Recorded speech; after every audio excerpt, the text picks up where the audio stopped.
Hey there, and welcome to today's episode of JA's Recipe for Success. I'm Lori Salarulo. I am the president and CEO of Junior Achievement of South Florida, and I am so proud to be your host today, and every day for that matter, I guess.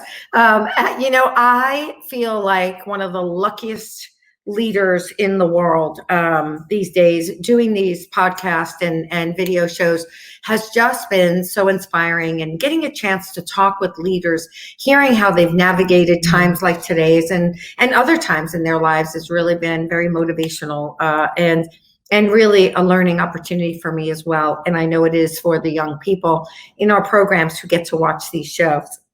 And today's guest is somebody that I have known in the community for a long time, and I'm always amazed by her and inspired by her. And when you meet her, you'll know why.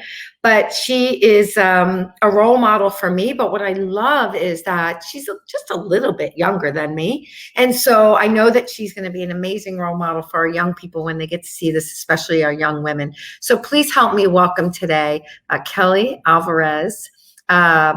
I should actually add the Vitale back on there as well. The founder and president of Strategic Philanthropy. A little bit.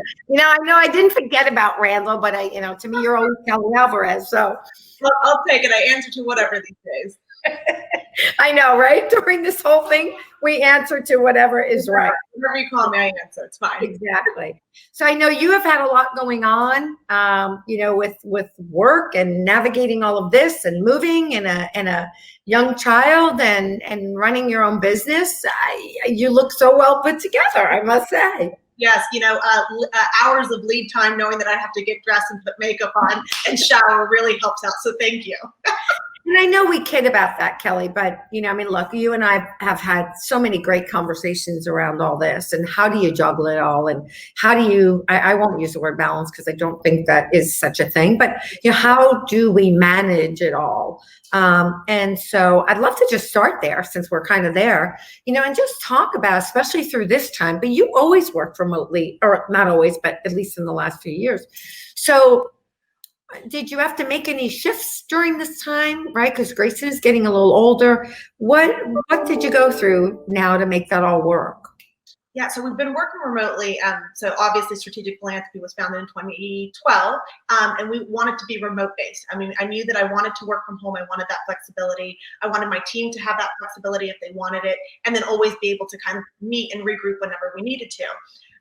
When the pandemic started and everybody was trying to adjust from working from home and figuring out what their schedule looked like and what it was like to actually work from home, and we were just rolling with the punches. It was just, year 10 of this. So it was very easy. And obviously I have a husband who's been in the corporate world for quite some time and has never missed a day of being in the office. And I remember looking at him the first day and was like, you have to adapt to this because it's different. It's a different way of working. But I was fortunate enough, my kid, like many others, school stopped in mid-March. And that said, I became a teacher. And yeah, he was in preschool and it's nothing as intense as some other, parents had to do. But, I had the flexibility with my job. And this is one of the reasons why I created the job was I had the flexibility to teach them from 8 to 1. And then I would start working from 1 until whatever time I got finished. But it's the flexibility and the flexibility that I was able to do that because some people have to report to work. Some people weren't given that option, and so I just felt really lucky and grateful that I had built this opportunity for me and my family. Yeah. It's interesting. And that's something that I guess you don't hear too many people talk about these days. But, I think about when my children were younger, at that time I was married, and the way I grew up was very different, right? The men went to work and the women, took care of the kids. My mom was a working mom. So my mom did both. right? And so it's really interesting because Randall is, I think the younger generation, right? You guys are younger than me, right? There's a lot more involvement, 100%. I think, from the fathers these days, to be a part of their children's lives and to make this work, right? As a couple versus the mom by herself making it work. Yeah, we're very, very lucky. We always say, engraved on our wedding band, it says like lucky, because we know that we are very lucky to have found one another, to find an equal partner. And Sheryl Sandberg said this in her first book, Leaning In. It's like, if you can find somebody that's that's able to be your husband, your partner, your biggest cheerleader. Sometimes you don't always get all three, and we're fortunate to get all three together. And he's my biggest advocate. And he's a business coach, he's a therapist, he's a husband, he's a best friend. He fills a lot of roles. So, but I think, Kelly, I have to believe that that's one of the ingredients to your success is the fact that you do have that equal partnership at home. I think people that are single parents or trying to figure this out and trying to do it all by themselves, it's got to be daunting. Yeah, and when I kind of prepping for this interview, I was like, okay, what are the ingredients to success? And I was kind of writing down some notes. And number one was, I have a supportive husband. I have a husband who's my biggest cheerleader. When the I can't monster comes in and says, I can't do this, he's like, yes, you can. You can do this with your eyes closed. And, it's really him helping, he's so instrumental behind the business, just pushing me, driving, helping, answering questions. I mean, it's, really, really lucky and fortunate again to have found each other and built that type of relationship. It's not, it's not storybook. I don't want anybody to believe it's storybook and there's no issues and we just magically wake up every day. It's hard work, it's commitment, it's open, hard conversations, and just a commitment to be together. But all those things you just talked about are the same things that we need to have in any healthy relationship, right? Whether it's our team, whether it's our family, whether it's our friends, right? You've got to have open, honest, authentic, transparent communication, right? And understanding who plays what role in everything. Things too, I thought about as far as like what are the ingredients to the success. One of them I had pointed out was there's a culture in our company to be sure that we are open to feedback, so that one, I can give feedback to my team, and I ask a lot of feedback of from my clients and my teammates, who some are young, some are old. But I leave a meeting, I'm like, tell me what I can do better, and you have to be open to that feedback. It's one thing to ask it; it's another thing to receive it and really be open to it and be willing to change if it's hard to hear. So that's definitely another ingredient to kind of the success of this whole. Yeah, I love that. And you said something and I wrote it down because I think it's so common, especially in our young girls today. So you had a pretty traditional career in nonprofit, raising money. I remember when you were thinking about going off and starting your own company. Crazy. Yeah. And I think I was trying to get you to come and work with me or something. I don't know, but it was definitely an ulterior motive, but you were hell-bent on starting your own company. Did that, what was that like? And did that I can't monster creep in right during that time? Like, what did you go through making that jump, that risk? There were a few thought processes that happened at different points in life. And one was, I was in graduate school and I was doing an internship for the athletic arm of the university. And they pretty much said, like, build the program. Like, they gave me complete freedom. And I remember, I could come in whenever I wanted to. And I came in at 10 o'clock and I was just like, if I could start every day at 10 o'clock, that would be like the best job ever. Never really have been a morning person until I had kids. But what I learned there was I got to operate on a bunch of different cylinders. I got to do business development. I got to do marketing. I got to do IT. And it really felt invigorating. And I remember thinking, I always want to have this feeling. Two, when I entered, while it was the nonprofit world, it was a very, it was a large nonprofit. It was very corporate, sales calls and how many meetings a week and so forth. And what I realized in that scenario was that even I've always been a fast worker, and even if I got my work done faster than anybody else, I had to sit there for 8 hours because that's corporate culture. You have to be there. People have to see your face. And I just thought it didn't incentivize me to want to like work harder or faster because I had to just be there for 8 hours. interestingly, and I'm sure you can attest to this as well, I knew that I one day down the road wanted to be a mom, and I thought corporate America doesn't allow for motherhood and corporate and being in the corporate environment. You have to ask for permission to be in part of your kid's life, to go to your kid's school, to see them a program, take them to a doctor. You have to take sick days, vacation days to be part of your kid's life, even though, having young children is instrumental to our economy and our society. And I just did not want to ask anybody for permission on how I wanted to live my life. And the only way to do that was, to start my own company. And so really grateful that, I get the flexibility to, yes, I might have to work till 10 o'clock one night just to catch up because I volunteered at my kid's school, but I do that every night. I welcome that. I want that opportunity, not only for me, but I want that for our team members, anybody who works from us. I always just say, get the job done. I don't care if you work at 3 o'clock in the morning or 7 in the morning. I don't care. Work at the beach. I don't care. Just get the job done. And I think that flexibility, that resonates with a lot of people and really wants them to kind of work for us and come here. It's interesting because there's been such a shift, right, in workplace, values and ideas of what it should look like. They're now totally blown out of the water. And with an organization like ours, in some jobs we can be flexible now. And I think this is absolutely, I admit this has opened my eyes to this. I always was about results anyway and flexibility. So if you're to leave early, I don't care. As long as you're getting the job done, right? That doesn't matter to me. But there are some jobs, right, working directly with the students and things like that, or the teachers that you can't be remote when we're in normal circumstances, right? And I do think, I think it depends on personalities. Some people need the structure, want to report in. I can assure you that when I think the business is open, my husband will be in the office on day one. He likes that environment. He's working from home fine, but he really enjoys being in that corporate environment. So I think for some people, they want it and need it. Great, no problem. But for those who have a job where they don't have to be forward facing to, with a student or something on a day-to-day basis, allowing them to have that flexibility, I think is key. And you might have an employee a lot longer, instead of somebody jumping ship because for a better opportunity. Yeah. Once you have it. Yeah, I agree. And you talked about that.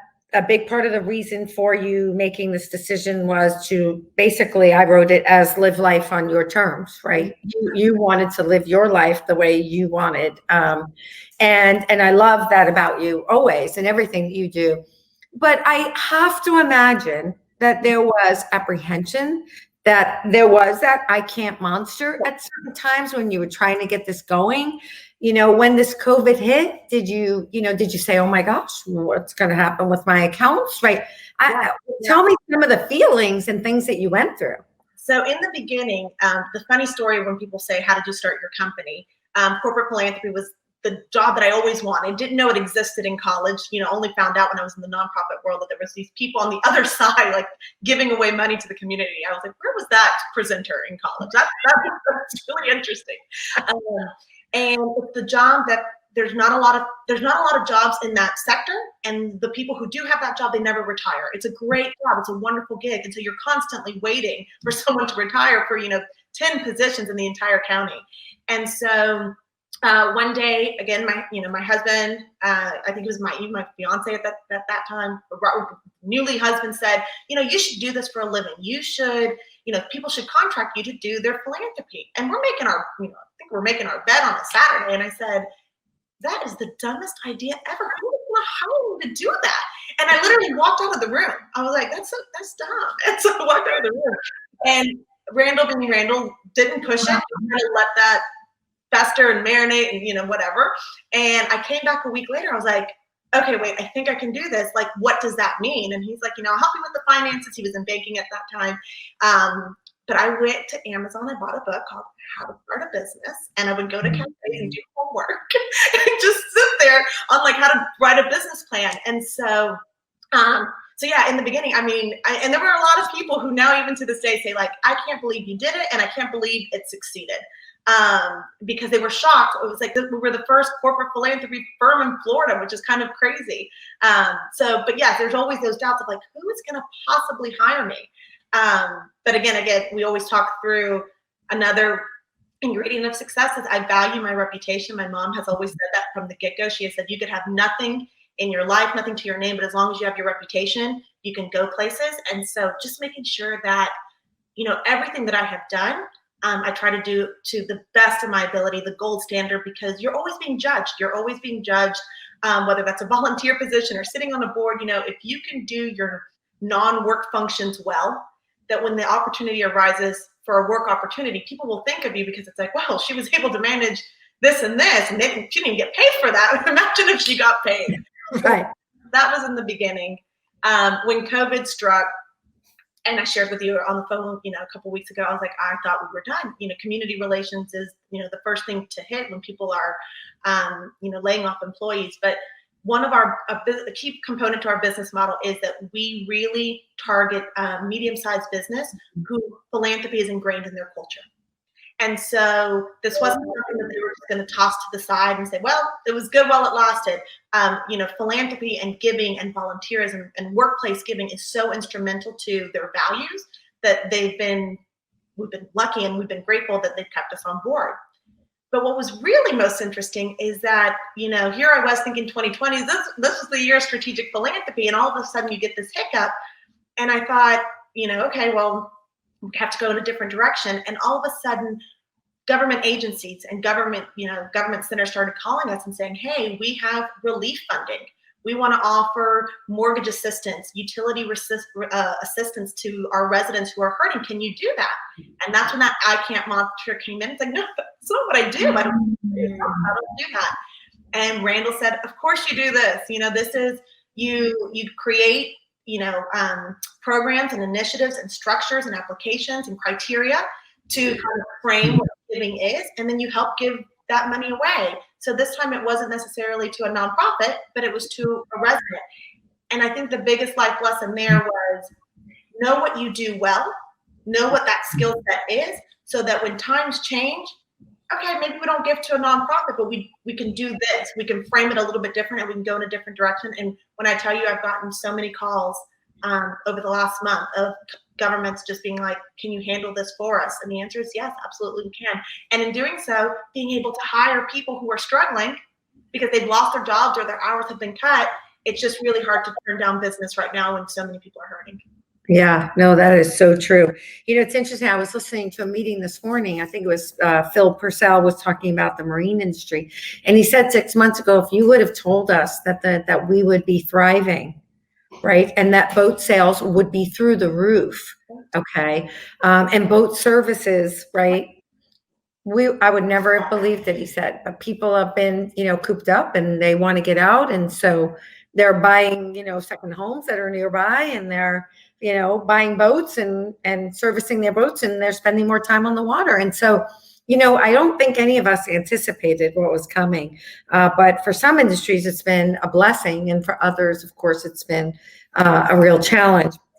But I love the part about valuing your reputation. The other thing that you didn't mention in that, and I thought you were going to go there next, was you also had amazing relationships in this community, right?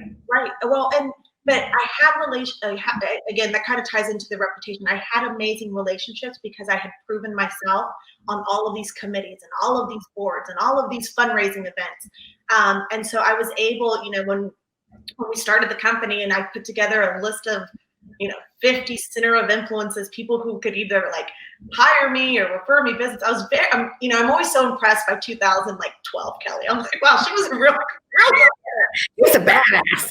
Amazing. But I made that list of people that I could call on, and even though they couldn't, say some people couldn't hire me, they would take the meeting, and I'm like, let me just tell you what I do. This is a brand new industry because you're going to be in a meeting somewhere. Someone's going to bring this up, and you might say, "Oh, let me connect you with." And Lori, I don't cold call. I mean, I've been fortunate. I do not get all of my business from word of mouth. Somebody has said, if you're going to do this, you need to talk to her because this is her niche. It's corporate philanthropy. It's community giving. It's outreach. It's volunteerism. This is kind of what we specialize in. And people, if you're good to people and you do good work, then people are going to when the timing is right. And that's kind of They always say karma, right? If you do good stuff will come back. I agree. But, and it's true. I mean, you build your reputation, but sometimes there are people who can build their reputation and then they don't leverage those relationships, right? You were wise enough to figure out, whether it was through that book, right, so starting a business, or wherever you learned it from, or your mentor there, your Randall, right, to say, okay, who knows about my reputation, and being willing to put yourself out there and asking for help, right? So that is not something a lot of us strong women do well, is ask for help. So that's what I hear in that you were willing to say, hey, can you help me? What 100%. And what I learned in coming over to the corporate world is I would go to all these meetings, and then people at the end would say, well, how can I help you? I was like, this is shocking. Like it was you just kind of never heard that in the nonprofit world. You were always asking, like, please support this fundraiser or whatever. And at the end of every corporate meeting I would have, it's like, well, tell me, how can I help you? Who are the type of clients you go after? And you're like, is this really happening? People want help. And they do. If you're in the business world, and especially if you've started up, and you know the struggles and you know the challenges and whatever, you're willing to lend a hand out to pull somebody from the bottom so that they can so they can too succeed. Yeah. Well, you know what I mean? Listen, I think in this world today, we know that we have to help each other connect, right? And so them helping you to connect, one day they might need your help to connect with somebody. So I think it always comes back. We talk about, you went into philanthropy, and you said you did an internship. Did you always know you wanted to be in that, make a difference kind of thing? Because I know I didn't. No, I went to Florida State. So either you love me or you hate me, depending on where you lie in the state. I was in New York, so it doesn't matter to me. Yeah, right. So I stayed there for grad school because they gave me a full ride. And I was going to corporate America. I was applying to PepsiCo and Frito-Lay in Dallas. I had cousins out there, and I just thought, that's where I was going to be. And another mentor in college, his name is Mike Palios. Again, I was really involved in college and bunch of different organizations, said, I'm going to connect you with my friend Allison Yu. And she at the time worked for the nonprofit that I was with. And he's like, just go meet her. And he's like, you have very similar personalities. So I drove up to Orlando for an interview with another corporation, had met with her to have coffee, and I realized midway through she starts interviewing me. And I was like, oh, let me sit up a little straighter here. But we have very similar personalities, very type A, kind of go-getter. And I think it was Mike knowing me well enough to say, like, she's so involved in all these groups, you might need a little bit more purpose in your life. And sometimes corporations don't allow for that. You're corporate, and then you have to maybe volunteer on the side. And what's interesting is we're kind of saying in our company, why don't you get to do both? Go be in the corporate world, but allow your employees to volunteer. That can now be virtual volunteering, because that's just the world we're living in. That could be giving them specific time off so that they can go and read to kids or feed the homeless or whatever it is that makes them tick. But when you give people purpose, you can be both. You don't just have to be one thing.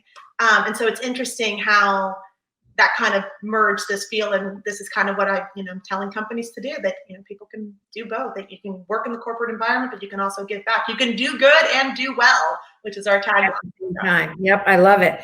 You and I think we probably met right around, we knew each other before I got to Leadership Broward. Yeah. But you were very involved, and so was Randall, right, in the organization from the Emerge Broward as younger rising, leaders in our community, and then through Leadership Broward. How important is that? I know it's so interesting because sometimes I tell the younger people on my team, go find something, right? A group that speaks to you, because even though we're in nonprofit, as you said, they need to be able to go out and do this, not as a paying job, right? Find what else you might be passionate about, or just in Leadership Broward, Emerge Broward is about leadership, right? So, which is great. How important was that? How did that change or make a difference in your life? I mean, I'm in Fort Lauderdale because Emerge Broward saved me. I mean, I was originally from Palm Beach County, from a teeny tiny town where everyone. And, I was living in Palm Beach, commuting to Broward, which I had zero friends. And somebody said, hey, I know a guy who's really involved. You should pick his brain. That ended up being Randall. And Randall, that worked out. And Randall said, oh, you should get involved in Emerge Broward. Because again, once we kind of had, when we had met for coffee or something, he had said, we were both really involved in college. He's like, get plugged in. And I mean, I tell people right and left, Emerge Broward is the only reason I stayed. I found instantaneous friends who were like-minded, who were good people, who wanted to get involved. And you build that core network. And then you build roots in a community and you build friendships because, year one of anytime you move to a city, it's hard. It takes, a year to kind of get used to that city. It takes 2 years to really find friends, and really Emerge Broward and then getting plugged into all the various groups really kept me here. And when people say like, where else would you move? I mean, we wouldn't. I mean, I don't even know what the opportunity would be for us to uproot and go somewhere else. So that network is key. And we've also shared that during a pandemic, because of these networks that we've had since we were 20 something years old, we can now pick up a phone and make business deals happen because we have 15 years, 20 years of relationship based on that somebody who is just coming out of college or somebody who's new to a job, if they don't have that network, it's really hard to do. So while working remotely is fantastic for some people, Randall and I keep talking about, for those who are new to a company, new to a city, like you need these outlets because you can't do business without those connections. Yeah. And it's interesting, I know there's a lot of now prospecting and building relationships online, through social media and it works. I mean, believe me, I have seen it work. It's not quite the same in my opinion, especially for people like us that are people and social. But you can, I just think that that's really important.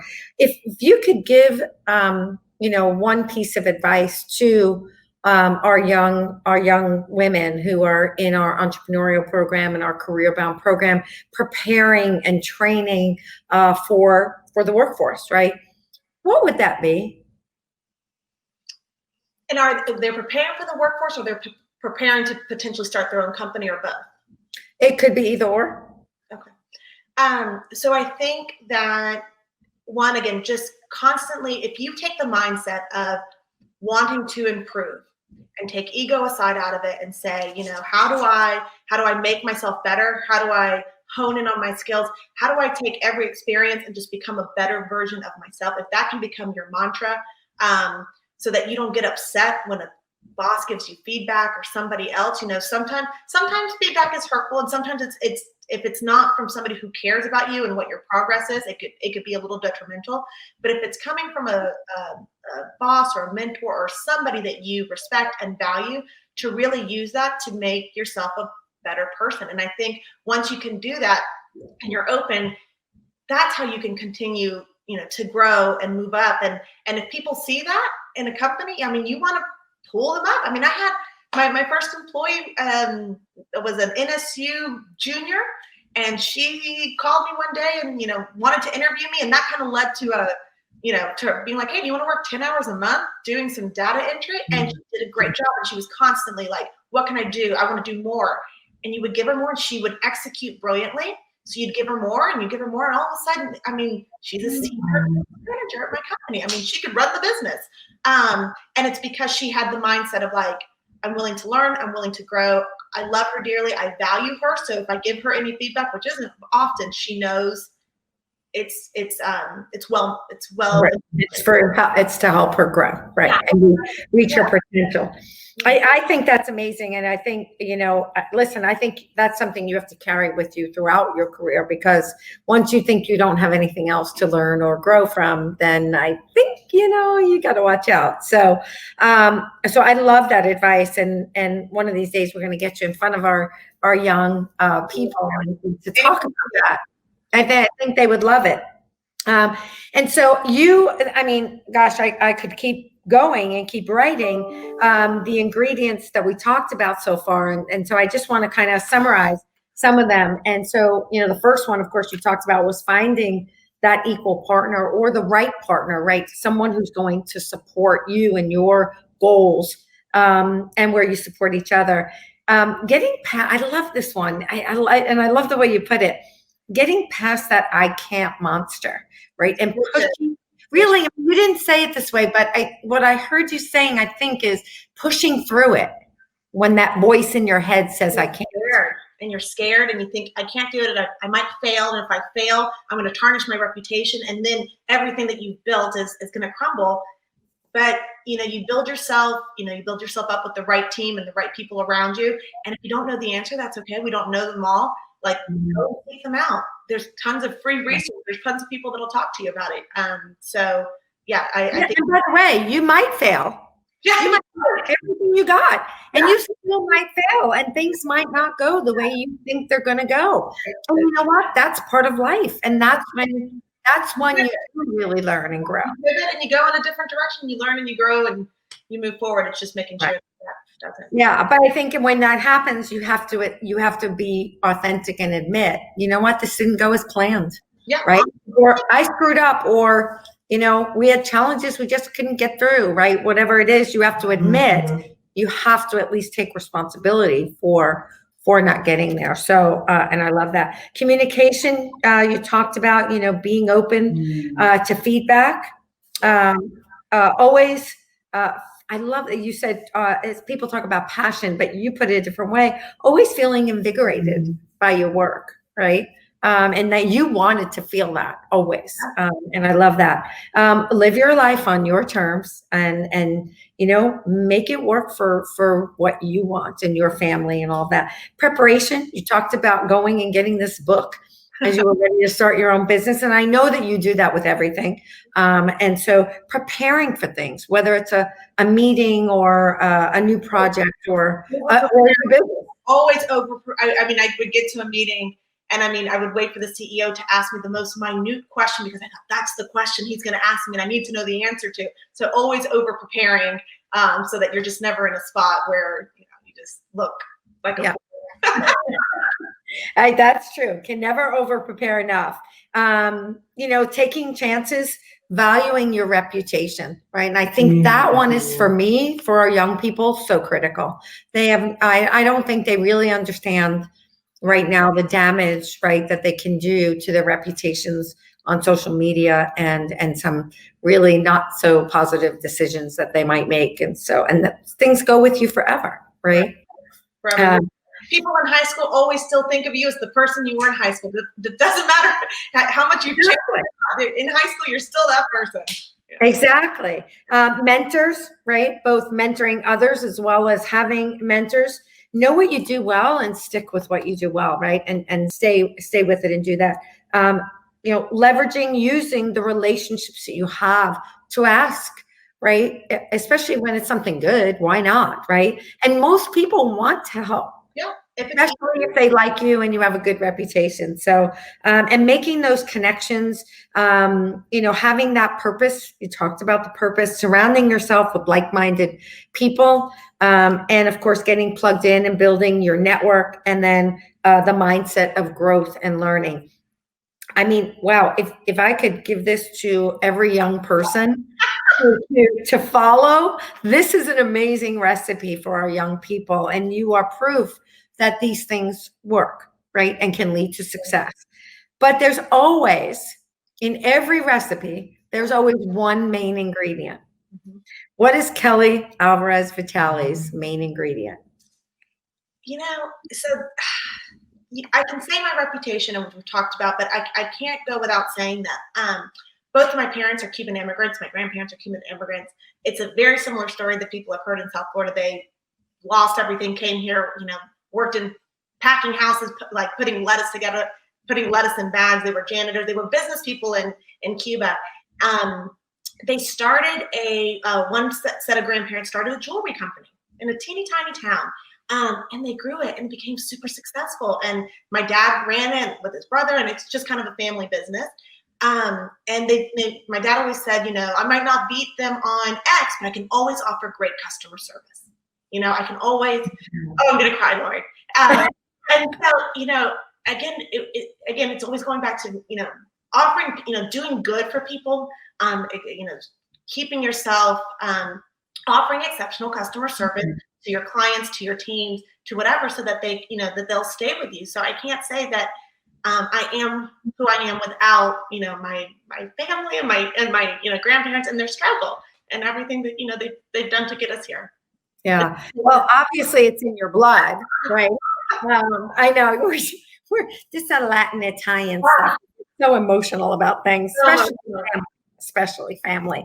And it was interesting because I almost asked you about family and how important it is to you, because I know that you're very close to your family and that you had an amazing, upbringing. And like you said, I think, listen, my great grandparents came from Cuba, same thing, landed in Ybor City. And like you said, worked their way up, waiting tables in the restaurant business and all that.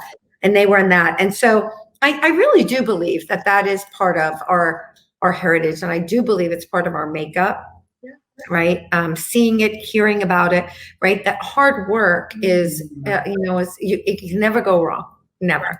And so thank you for sharing that. I'm sorry, I didn't mean to make you emotional. Oh, that's okay. I'll go. I'm sure my mom will love that. We don't want to mess up the mascara now. But that, like I said, I mean, this is quite the amazing recipe. I really can't wait for our young people to see it.